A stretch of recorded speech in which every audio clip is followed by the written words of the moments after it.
Saudi আরবের সঙ্গে মিল রেখে দক্ষিণ চট্টগ্রামের অর্ধশতাধিক গ্রামের মির্জাখিল দরবার শরীফের অনুসারীরা পবিত্র ঈদ উল ফিতরের নামাজ আদায় করেছেন। এছাড়া দক্ষিণ চট্টগ্রামের সাতকানিয়া, চন্দনাইশ, লোহাগাড়া, বাঁশখালী, বোয়ালখালী, আনোয়ারা, পটিয়া ও কর্ণফুলী উপজেলার মির্জাখিল দরবার শরীফের অনুসারীরা ঈদের নামাজ আদায় করেছেন।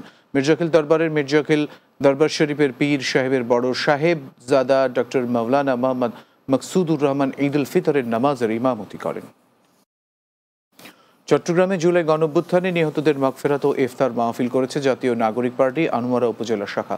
উপজেলার একটি কমিউনিটি সেন্টারে এই ইফতার মাহফিল অনুষ্ঠিত হয়। এতে প্রধান অতিথি ছিলেন জাতীয় নাগরিক পার্টির কেন্দ্রীয় আহ্বায়ক কমিটির কার্যনির্বাহী সদস্য সাবেক চট্টগ্রাম জেলা সমন্বয়ক মোহাম্মদ জুবাইরুল আলম মানিক।